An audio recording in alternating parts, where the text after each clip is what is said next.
Watch the series finale of X-Men next Saturday morning. Check your local listings. I'm grateful to have the chance to say goodbye. I am proud of you all, my X-Men. So I don't know about anyone else, but X-Men 97 really put me back into the superhero Marvel MCU mood again. I loved the original series as a kid, and I think the X-Men in general are probably my favorite superhero team out of any comic book universe or IP. They always have great characters, a diverse roster to choose from, thought-provoking plots, and kind of limitless potential for new members because New Mutants are always being born and really have no limitations on what kind of powers they can have. It also helps that Wolverine has always been my favorite superhero of all time, so you can bet your ass off that I'm going to be watching Deadpool and Wolverine today with glee. However, that all brings me to the reason I'm making this video, and that is to take a trip down memory lane to replay one of my favorite games, X-Men Legends. Now, for the folks in the back who may not know about this game or who may even be too young to have experienced it, which is wild because I was a whole teenager playing this game, X-Men Legends came out in 2004, 20 whole damn years ago, and that's just crazy because I feel like it was just yesterday that I was playing this with my boy. The game is a team-based action RPG where you play as, obviously, the X-Men, doing X-Men things, you know, fighting Magneto, the Brotherhood, destroying Sentinels, facing off against bigotry, yada yada yada, you know the whole X-Men shtick. However, where it really shines is in gameplay, mainly the RPG aspect, but also in the couch co-op capabilities, which obviously I won't be touching on today because I don't have anyone else to play with, but as a kid I played this game with my friend, and we would only always play it together, and he was always Iceman, and I was always Wolverine, and it was just a great time all around. Couch co-op really needs to make more of a comeback. However, going back to that first point of gameplay, you have 4 party member slots and access to all of the most iconic X-Men in the series. Your roster starts off small, but you unlock new X-Men pretty quickly by playing the main story of the game. You start off with Wolverine, Cyclops, Jean Grey, Storm, and Iceman, but pretty quickly get access to Gambit, Nightcrawler, Beast, Jubilee, and Rogue by about the 3rd mission. And then a little later on in the game, you unlock Emma Frost, Colossus, Psylocke, and Magma. Now the story of the game is slightly told through Magma's POV, since she's going to serve as our main avatar while we're exploring the X-Mansion and not on missions. Interrupt this newscast with a breaking story. A young woman named Allison Cressmere was identified as a mutant. The plot of the game begins with Allison Cressmere, who, spoiler alert, will become Magma later on in the game, being essentially kidnapped by the GRSO, Genetic Research and Security Organization. Mystique and Blob show up to kidnap the kidnapped Allison, Kidnapception, and of course they cause a whole heap of ruckus in the process. We start off as Wolverine trying to rescue Allison from both the GRSO and the Brotherhood, and because we're the best at what we do, we track down Allison and her kidnapper Blob, running into Mystique along the way, who must be a Pokemon because clearly she hits us with a fake out here as she's disguised as Cyclops. Now this honestly made me laugh my ass off in the moment because at first I thought it was Cyclops, so I was like, what the hell, why did he just punch me? Then after when she transforms and it's revealed that it's Mystique, I couldn't help just picturing Mystique sucker punching Wolverine and then tee-heeing away into the bushes. Best mental image I had in a long time, to be honest. We eventually do meet up with the real Cyclops and end this little intersection of the game by fighting Blob and taking Allison back to the X-Mansion with us. Now, jump scare alert, this game's graphics have not aged well at all, and I don't know what the hell they did to the Professor's cinematic model because he is an utterly cursed abomination of an image. Man is looking like the Wish version of a Team Woo Michael Rosenbaum. Anyways, TLDR, Allison obviously stays at the X-Mansion to stay safe, but also to start learning how to use her powers, and this is where we start to take control of Allison and wander around the mansion. The X-Mansion serves as our main hub where we'll come back to as Allison between missions and can interact with different X-Men to get some general X-Men lore and the occasional side quest. The X-Mansion is also where we access all of the collectibles like concept art, comic covers, and little trivia games that give our whole team free XP for correct answers. Then there's the sub-basement, which is where all of the real X-Men stuff happens, like accessing the Danger Room, as well as progressing the main story missions. The Danger Room has combat tutorials to teach basic and advanced combat techniques, but it also has challenges that can unlock unique gear and or give your characters extra skills to be used on either their base stats or mutant skills. Now the level up and skill system of X-Men Legends is where a lot of the meat and potatoes of the game really lies. There are 4 main base stats: strike, body, agility, and focus. Then there are 4 active special abilities for each mutant, and then there are several passive abilities unique to each X-Men member. Base stat points will all increase by 1 point for each level you gain, but you also gain 1 stat point to spend per level, allowing you to focus on specific builds for each X-Men. Strike increases melee strike damage, body increases HP, agility increases defense, and focus increases maximum energy, aka mana. The whole system is pretty intuitive, and you're going to quickly realize what stats you want to prioritize for each member of the team to make them the most effective. As for the mutant abilities, this is where the real fun of leveling up is. Each X-Men has access to 4 active mutant powers. Usually you get 2 that are some type of attack or offensive skill, the third is either a buff or an aura, and the fourth is your ultimate attack. You will start the game with one of these powers already unlocked and need to unlock the others by reaching the prerequisite level, as well as spending 2 skill points to initially unlock it. However, once you've unlocked an active mutant ability, you only need 1 additional skill point after that to level it up. And you can tell which ones are going to require 1 skill point and which ones are going to require 2 skill points by this little gold box here. Gold box is 2 skill points to unlock, silver boxes are 1 skill point to upgrade the skill. Now, unlike base stats, your mutant powers don't automatically increase for each level up and instead need to be manually leveled up with these skill points. Besides the active mutant abilities, there are also several passive abilities unique to each character. For example, Jean Grey has a passive ability that adds mental damage to all of her melee strikes, Colossus has a passive that allows him to pick up heavier and heavier objects, Wolverine's healing factor can be leveled up so that he heals more health per second over time, so on and so forth. Now, these passives use the exact same skill points as the active mutant abilities, and you can't max out every ability here, so you eventually need to go for a specific build and kind of stick to that.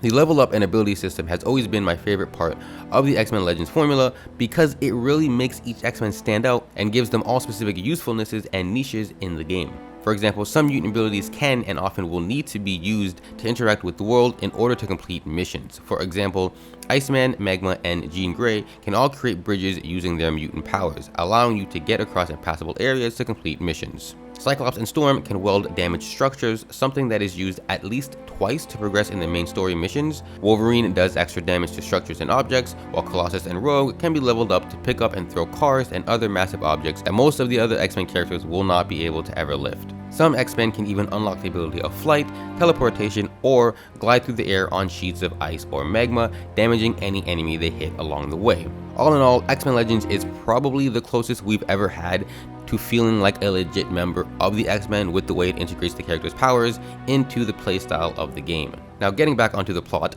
after running through the mansion as Allison for the first time, completely unchecked by the way, like Professor X just met this girl 10 minutes ago and he's already shown her his secret military grade sub-basement. No wonder the X-Mansion is always getting infiltrated and blown up.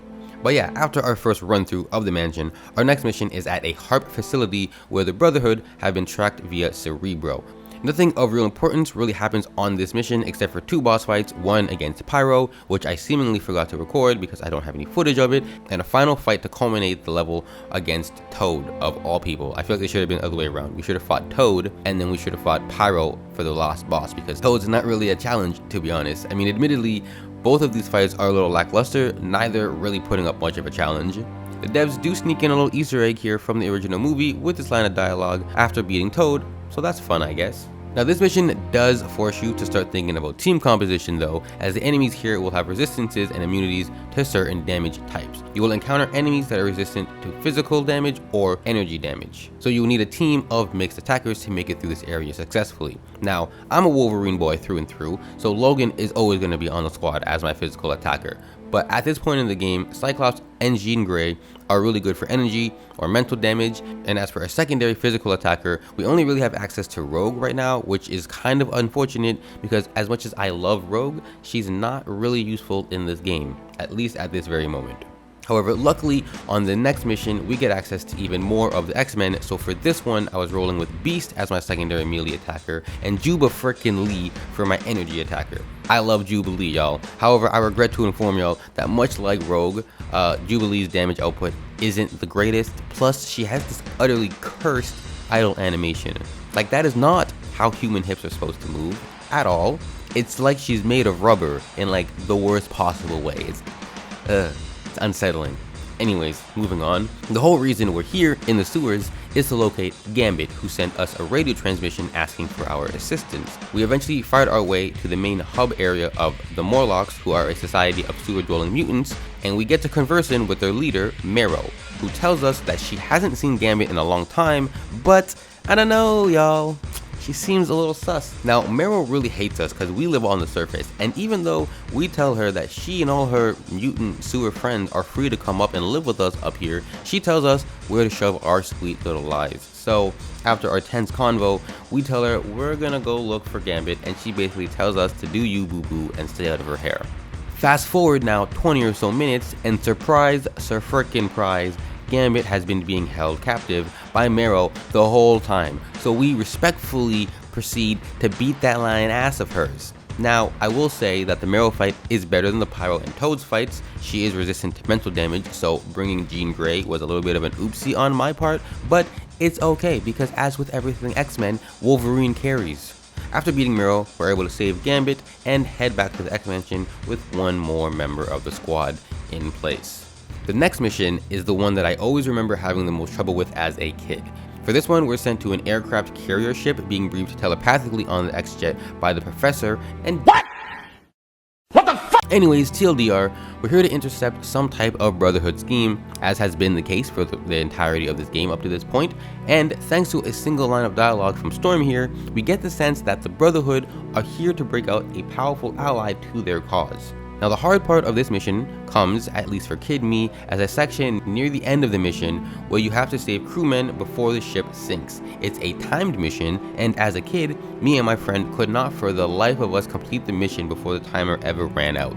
As an adult though, I actually paid attention to the dialogue and realized that I could use Cyclops or Storm to weld damaged sections of the ship's hull, extending the timer. If only 12-year-old me had half a brain, I may have been able to beat this mission. The mission ends once you save the last crew member, and we get this little cutscene here of Blob storming down a ship hallway, utterly crushing GRSO soldiers along the way, causing a distraction which allows for Mystique to sneak behind them into the room that I'm assuming is where they're holding whoever they came here to free.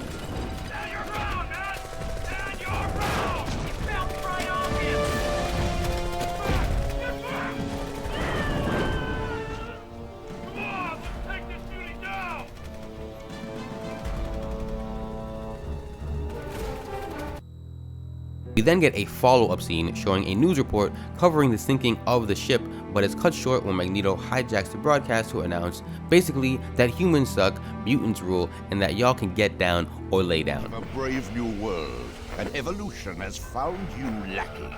I invite all mutants to congregate at the Mount. Together we will force the Homo sapiens to make way for their true masters, Homo Superior.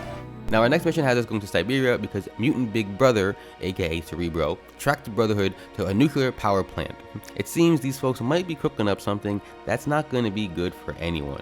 This mission is extra exciting for me because this is the mission that unlocks Colossus, another of my favorite X-Men. Now at some point, making my way through this facility, I've come to the conclusion that we're just beating up regular guards. Like up until this point, we've been KOing shadow government soldiers working to annihilate mutant kind, but for this mission, we're just fucking up dudes who've been hired to guard a nuclear power plant, which is just a regular and respectable kind of job if you think about it. Like poor Alexei here just clocked in for his regular 9 to 5 and got a face full of pure kinetic energy straight to the dome. Anyways, a few other things that happened on this mission that I thought were funny. So these guards here just no clip through the floor. I guess they're stuck in the back rooms forever now. I also began to notice that there are little yellow arrows placed on the ground to tell you where to go. So it looks like the whole yellow paint thing has always been a part of gaming, and we're just too young and dumb to realize. And then finally, in a game of adamantium versus nuclear reactor always wins. Healing factor will not help you here, bub. However, the real highlight of this whole mission has got to be Colossus, who is just an utter Chad holding the whole nuclear reactor together by keeping this regulator from dropping. Unfortunately though, not even sheer Russian muscle powered by vodka can hold off nuclear meltdown forever, and so we need to repair the brackets that normally hold the nuclear regulator in place. We hit another timed mission here, but this one is a lot easier than the air carrier one because we don't have to find anyone, we just have to get to a specific area before the time runs out. We end up repairing the bracket, ending the mission, and learning that Colossus' sister, Ilyana, aka Magic, has come down with some sort of illness that cannot be cured. We, of course, offer to help cure his sister by taking her to see Dr. Dr. Metaggart and Forge. It's at this point in my playthrough though that I realized that I may not have ever beaten this game as a kid, because after this, I have no recollection of doing any of the missions from here on out. For example, apparently Emma Frost is a playable character, but I don't remember that. Also, I haven't been covering it, but in between missions, there's been a subplot where we train as Allison in order to hone her mutant abilities so that she can eventually join the X-Men, and I definitely don't ever remember getting to a point in the game where Magma was also a playable character. So yeah, this retrospective kinda just turned into a 20-year-old completely blind playthrough. Revelations about my childhood aside, this next section highlights one of the things I have never liked about the X-Men. They are completely and criminally always underprepared to defend their goddamn base.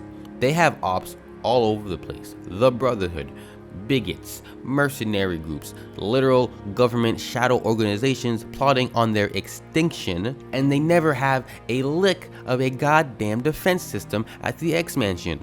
I mean, there was that one show that showed they had like DEFCON 4 or DEFCON 5 or something, but those never seem to do anything. It's like the X-Mansion is in a competition with Team Rocket to see who can get blown up the most. Shit's ridiculous. Like, just look at this clusterfuck of a briefing for this mission. So, someone is trying to hack into the X-Mansion systems to steal files on every known mutant on Earth, and Beast says normally he would never have detected them if it wasn't for an experiment he was running at the time. Broski, you have information on every known mutant on the planet, and y'all don't even have a firewall in place? Then Jean says that she's been detecting thoughts from minds she's never encountered before for at least half an hour. What the fuck is wrong with y'all? Strongest freaking mutants on the planet, and they stay getting dunked on every day because the mofos can't be bothered to get ADT and use Windows Defender. God damn it. Anyways, let me not digress down into a rant. For this next little mission, we have to search the grounds of the mansion to locate the intruders because they are cloaked and invisible. Nothing too crazy here, it's basically just a game of deadly hide and seek. After this though, I know 110% I have never beat this game because the next two missions are most certainly not in my memories data log. The first has us playing as Cyclops in a solo mission. Well, that's until we run into Wolverine. TLDR, the facility that turned Logan into Wolverine by bonding the adamantium to a skeleton, has recently been broken into by Cyclops' brother, Havoc. Cyclops goes to meet his brother alone, and Wolverine is already at the facility because he wanted to go all lone wolf to dismantle anything that may be left over from the Weapon X project. Now this mission was actually really fun. I mean, a lot of the missions have been fun, but this one was extra fun because it has Cyclops and Wolverine team up with Havoc to go to the facility, discovering that mutant testing has restarted under General Kincaid, an anti-mutant US war general for anyone unfamiliar with X-Men lore. And the mission ends with Cyclops suggesting that we head back to the mansion to inform Professor X that a new genetic project has started up under the name Operation Vigilance. We also learned that Havoc was the one who helped Magneto back in Siberia? Back in Siberia. I have Serbia written here, but I meant Siberia. Havoc and Cyclops don't see eye to eye on mutant-human relations, and so we all go our separate ways. Well, I guess Wolverine and Cyclops go the same way, and Havoc goes his way. Y'all know what I mean, you know what I mean. We go our separate ways. Now the second mission has us play as the Professor, Jean Grey, and Emma Frost in the Astral Plane.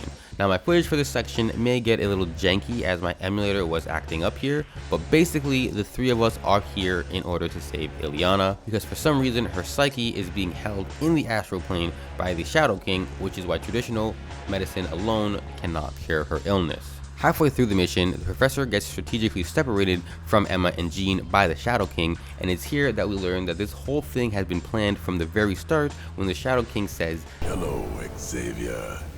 I'm impressed you remember me." I'd never forget the true face of evil. I have to give him credit. The brat Illyana served her purpose. Give who credit? Someone told you to kidnap Illyana? No one would dare give an order to Shadow King. I was advised that stealing the child would lure you into my world. Meaning there's someone else pulling the strings here behind the scenes, and that Magneto is probably not the biggest threat we have to deal with in this game. We also then get a perfect display of 2004 ragdoll physics when the Professor gets KO'd by the Shadow Demon and just utterly crumples into a pile of silly string on the floor here. Anyways, the rest of the mission has us playing as Emma and Jean, making our way to save the kidnapped Illyana. Then back at the X-Mansion, Emma and Jean Grey give Cyclops and Wolverine the breakdown of what transpired in the Astral Plane, but before we can even mount a rescue mission for Professor X, Magneto shows up on our front lawn demanding to speak to Charles. Magneto's pretty cheesed and cites Operation Vigilance as justification to begin a formal war on humanity, and before we can even finish the conversation, both parties get ambushed by a fleet of Sentinels. Is that what you would call a group of Sentinels? A fleet? Would it be a mob? Because they're human-shaped? I'm not really sure. We'll call them a fleet. A fleet of Sentinels ambushes the Brotherhood and the X-Men here. Now, defeating the Sentinels leads to this dope cinematic where we get to see Magneto use a Darth Vader double death choke on Sentinels, which is pretty freaking badass. However, unfortunately, that does not last long as Magneto gets overrun by the Sentinels. He gets Banshee screamed or something. I don't know. They knock him out here, and we get another great example of those ragdoll physics when they wave his unconscious body around like a wet noodle. And this, folks, is where I regret to inform y'all that this is as far as I've currently made it in the game. I was hoping to complete a full playthrough for this video, but I also really want to get this video just in time for Deadpool and Wolverine, so in order to make that happen, I've decided to make this a two-parter. And to be honest, I think this works out well because from this point on in the game, I legit have no idea how things are going to play out. So this first half can essentially serve as my nostalgia trip down memory lane, while the second part will be me finally beating X-Men Legends 20 years after the fact, which just so happens to also make a great title for the second video. Like, come on y'all, had to get that bag. Now, as for my thoughts so far on the game and how it's held up compared to my memories of playing it, I really think the game has aged well. Now, obviously, I'm not talking about the graphics because those are dog water, and there are some minor quality of life things that make it feel dated, such as only being able to save at designated spots and having no autosaves, so if you die, you have to restart from your last manual save, and you have to pay to revive fallen team members, but those are all really super minor and never took away from my enjoyment of the game. And since I'm playing on an emulator anyways, the save points and the no autosaves wasn't really an issue because I can just use save states anywhere I want. So all in all, I have to say, X-Men Legends 20 years after its release is still a really fun game that I've been having a blast rediscovering. If you're an X-Men fan and haven't played it, I would highly recommend trying to get your hands on it somehow. And if you have played it and haven't played it in a long time, same goes for you because the game is great and it's been so much fun for me to just go back and relive these memories and play a game that used to be hard to me as a kid, but now is not as hard as I thought it was. It does still offer a decent challenge, but nowhere near what I would have considered hard at 12 years old, obviously. Part of me really hopes that this new X-Men renaissance we seem to be heading into will reignite the gaming world's love of the X-Men, because they honestly are one of the best superhero teams in my opinion, and I will always have my fingers crossed for potential X-Men Legends 3. But yeah, that's gonna do it for this one, folks. So if you enjoyed the video, make sure to drop a like. If you're interested in seeing the second part or seeing me cover the sequel, which I do plan on doing eventually, click that subscribe button so you don't miss out, and drop a comment to let me know if you play this game, if you want to play this game, or just telling me whatever your favorite things are about the X-Men. And until next time, I'll catch y'all later.